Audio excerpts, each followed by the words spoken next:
तो दोस्तों शुरुआत करते हैं अब विल टनल एपिसोड 29 की। शाह बॉचन अपने बैग में से एक ट्राइपॉड निकालता है और वो पिल रिफाइन करना स्टार्ट कर देता है उसी केव में।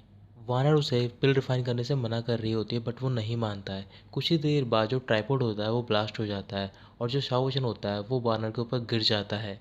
इसी बात से गुस्सा आकर वानर उसे पीटना स्टार्ट कर देती है बट कुछ ही देर बाद जो केव होती है उस पर क्रैक्स आने लग जाते हैं और वहाँ पर एक बहुत बड़ा होल बन जाता है जिसकी वजह से वो दोनों केव से बाहर निकल जाते हैं। जब वो केव से बाहर आते हैं तो फिर वो देखते हैं कि वो बहुत ही घने जंगल में होते हैं और चारों ओर काफ़ी गहरा फॉग होता है। फिर वो दोनों अपनी बॉटल्स निकालते हैं और डीमंस की स्पिरिचुअल पावर चेक कर रहे होते हैं बट उन दोनों के पास बहुत ही कम स्पिरिचुअल पावर होती है। इसके बाद वानर वहाँ से अकेली जा रही होती है। तो फिर शाओ वचन अपना एक और ट्राइपॉड निकालता है और वहाँ पर कुछ रिफाइन कर रहा होता है। तभी वो वानर को रोकता है और उससे बोल रहा होता है कि अगर तुम अकेली जाओगी तो फिर तुम मारी जाओगी, क्योंकि तुम्हारे पास अभी उतनी स्पेशल पावर नहीं है। अकेले तुम सारे डीमंस का सामना भी नहीं कर पाओगी। फिर वानर कुछ देर के लिए इस बारे में सोचने लग जाती है। फिर वो शाओजन की बात मान जाती है और वहीं पर रुक जाती है। इधर दूसरी ओर जितने भी डिसेबल होते हैं वो एक एक करके डीमंस को मार रहे होते हैं। तभी अचानक से ऊपर की ओर जब वो देखते हैं तो फिर सारे बादल काले हो जाते हैं और वहाँ पर बिजली कड़क रही होती है। कुछ स्टूडेंट बोल रहे होते हैं कि बहुत जल्द यहाँ पर एक बहुत बड़े डीमन का अटैक होने वाला है और कुछ बोल रहे होते हैं कि बहुत जल्द यहाँ पर एक ट्रेजर बॉर्न होने वाला है। बट रियल में ये सब हो रहा होता है शाह वजन की रिफाइनिंग की वजह से। वो एक मेडिसिन को रिफाइन कर रहा होता है और कुछ देर तक रिफाइन करने के बाद वो एक मेडिसिन को रिफाइन कर लेता है। वो पिल पर्पल कलर की होती है।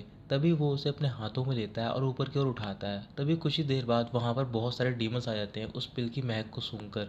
वानर उनमें से कुछ डीमंस को मारती है और वहाँ से चली जाती है और बाकी सारे डीमंस को शाओ मार लेता है और जिसके पास बॉटल होती है वो उसे फुल कर लेता है। बट तभी वहाँ पर फांगलिन पहुँच जाता है और वो शाओ की इस बॉटल को छीन लेता है। जैसे ही शाओ फांगलिन से अपनी बॉटल लेने जा रहा होता है तभी वहाँ पर सोंके पहुँच जाता है और वो उससे बॉटल छीन लेता है। कुछ ही देर में वहाँ पर कुछ और भी डिसिपल्स आते हैं और वो उस बॉटल के लिए लड़ने लग जाते हैं एक दूसरे से। बट तभी वो सारे डिसिपल लड़ना बंद कर देते हैं और एक जगह पर रुक जाते हैं। फिर वो देख रहे होते हैं कि उनके सामने से एक बहुत बड़ा बीस्ट आता है और उसके ऊपर एक छोटी बच्ची बैठी हुई होती है। वो लड़की शाह वचन को बिग ब्रदर बोल रही होती है और कह रही होती है कि हम दोनों दोबारा मिले।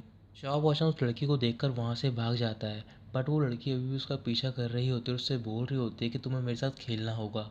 अब डिसिपल्स भी शाह वचन का पीछा कर रहे होते हैं क्योंकि शाह वचन के पास वो बोतल आ गई होती है जिसमें कि स्पिरिचुअल पावर फुल होती है। तभी कुछ डिसिपल आगे जाकर रुक जाते हैं और उन्हें एक लड़का दिखाई देता है जो कि बिल्कुल शाह वचन की तरह दिख रहा होता है। उस लड़के का नाम होता है ये जांग और वो ब्लड ट्रिम सेक्ट से बिलोंग करता है।